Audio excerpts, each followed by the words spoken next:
Oi, gente. Vou fazer um vídeo aqui que já é a segunda vez que eu tô tentando fazer, porque não é tão simples assim explicar. E foi uma pessoa que acompanha o Direito Legal que pediu para eu comentar. Há mais tempo eu já estava querendo olhar umas coisas relacionadas com esse caso, só que eu não achava o número do processo e eu não acreditava que devia ser só aquilo que a gente via nas reportagens sobre o caso, que é o caso do Rafael Braga. Eu falei assim, não é possível, deve ter alguma coisa a mais que eu perdi, que os jornalistas não viram, não é possível que é só aquilo.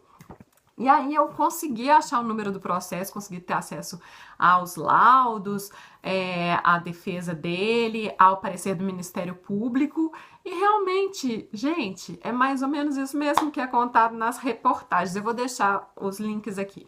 Inclusive, tem um canal que chama Justificando, que eles fizeram um histórico do caso do Rafael Braga muito bom, que eu vou usar bastante para tentar contar aqui para você o mais rápido possível e falar a minha opinião, que é uma opinião muito parecida com a de todo mundo, né? Que a gente tá falando da seletividade penal brasileira.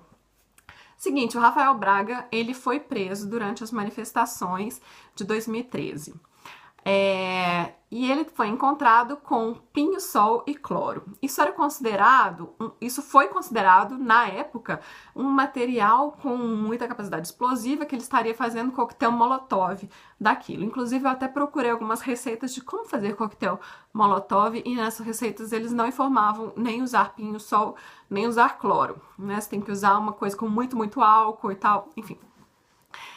Aí, o Corpo de Bombeiros, na época, deu um laudo falando que não, que o pinho-sol e o cloro não teriam essa capacidade explosiva como foi alegado pela polícia, pelo Ministério Público e tal, que não seria assim tão grave.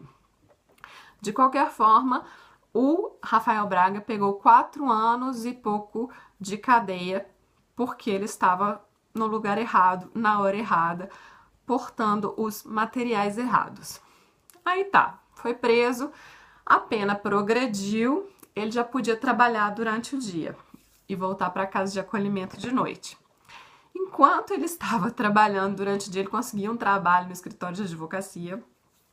Ele passou na frente de uma pichação e aí essa pichação estava com os seguintes dizeres: você olha da esquerda para a direita, o Estado te esmaga de cima para baixo. Rafael Braga se identificou com essa frase, digamos assim. E aí foi lá e tirou uma foto, alguém bateu uma foto dele fazendo assim do lado da frase.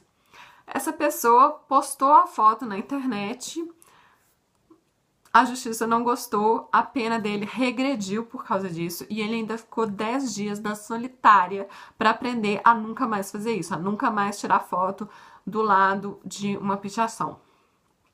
A defesa continuou trabalhando. Rafael Braga foi colocado de novo para trabalhar e tal, a pena dele progrediu de novo e ele saiu com tornozeleira eletrônica. Certo dia, ele foi comprar pão para a mãe. Esse é o relato dele. Estava indo comprar pão para a mãe quando foi abordado por policiais que falaram que ele estava com drogas, não sei o quê, e ao chegar na delegacia falaram que ele tinha drogas, que ele estava com 0,6 gramas de maconha e 9 gramas de cocaína. De novo, naquele vídeo do Justificando, eles pegam uma moedinha de 50 centavos, pesam a moeda e mostram que essa moeda pesa 8 gramas. Então, ele estava com quase isso aqui de cocaína, dizem, porque uma testemunha ocular falou que ele não estava com o saco, que falaram que ele estava com o saco. Ele também fala que ele não estava com o saco.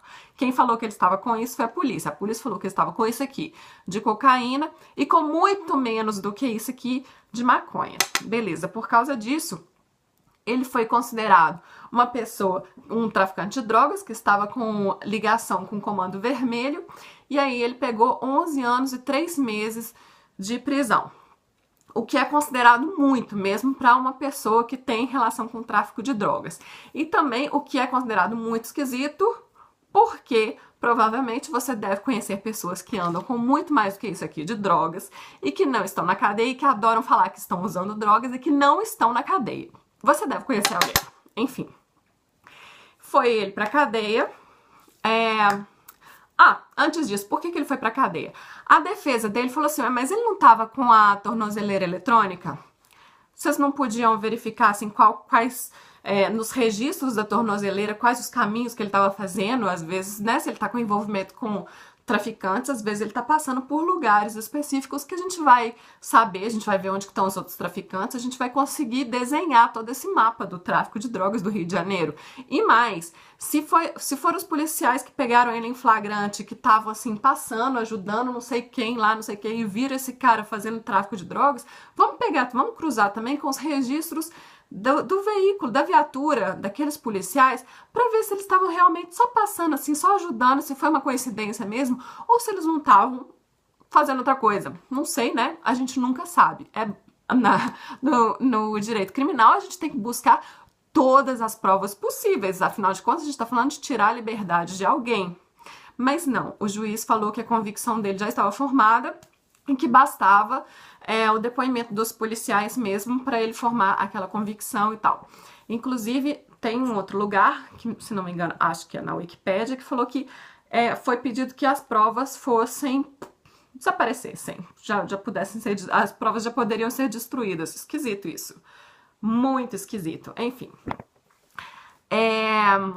No próprio canal do Justificando, eles ainda fazem um comentário que eu achei extremamente pertinente, se o depoimento do policial vale como a única prova, ainda que ela esteja contra a prova da testemunha ocular e a prova e o depoimento do acusado, para que existe o sistema jurídico inteiro, o judiciário todo? Para que ele existe? Bastava, então, o policial pegar a pessoa e colocar ela na cadeia diretamente. Não ia precisar passar pelo sistema judiciário. Não ia precisar. Né? Já que todo esse trabalho de investigação, de provas e de defesa não está contando nada. O que conta só é a voz do policial, que é uma voz maravilhosa, que é uma voz importantíssima, mas que, dados os inúmeros problemas que a gente tem de corrupção na polícia, é uma voz que a gente tem que tomar cuidado, assim como, né? Você não pode dar tanta voz para todo mundo desse jeito. Tudo tem que ter uns critérios certos, que foram definidos pela sociedade mesmo, que viraram lei. Mas, enfim, não foi isso que aconteceu. Então, o Rafael Braga foi para a prisão, ficou lá até ele desenvolver uma tuberculose e atualmente ele está em prisão domiciliar para se tratar dessa tuberculose. Tem um vídeo dele saindo da cadeia e tal. É bem emocionante e bem triste. E aí a minha opinião é a mesma da maioria das pessoas. Isso só prova, de novo, a seletividade do nosso sistema penal e o racismo do nosso sistema penal. Eu queria só acrescentar uma coisa, que eu falei muita coisa do vídeo, né, alguma coisa dos vídeos do Justificando, que são ótimos, que eu vou deixar a descrição aqui, mas eu estava lendo esse livro aqui, que eu já li na época que eu fiz faculdade, e eu precisei recentemente para um outro projeto dar uma lida nisso aqui, que é um livro de direitos humanos fundamentais, e o autor, Alexandre de Moraes, que na época não era, mas hoje é ministro do Supremo Tribunal Federal, né? O Alexandre de Moraes, ele fez parte do Ministério Público muitos anos.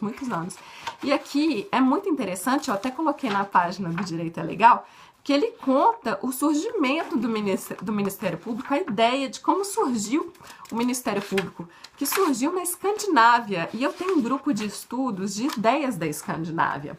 E, na verdade, na hora que você comprar esse livro, se você comprar a mesma edição que eu, você vai achar na página 53 aqui do livro dele, que o Ministério Público, ele é uma inspiração de algo que foi criado em 1809, com o nome de Ombudsman, que começou como uma ideia de uma pessoa, que depois virou uma instituição, defenderem os direitos humanos, cuidarem para que nada absurdo, muito absurdo, acontecesse dentro da justiça ou fora dela. Então, assim, era uma pessoa mais independente dos sistemas, que cuidava disso. E aí, depois, isso foi ganhando outros nomes em outros países.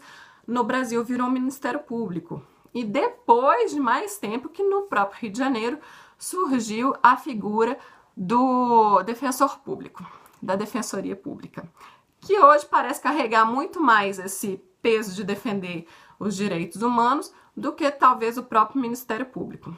Isso daí fica para uma próxima conversa, porque eu já tô ficando gaga de tanto repetir esse vídeo que eu espero que agora vá. Tá? Então fica aí minha opinião. Espero que esse caso Rafael Braga sirva para ilustrar coisas que nós não devemos repetir nunca mais. E a gente se vê de novo o mais rápido possível.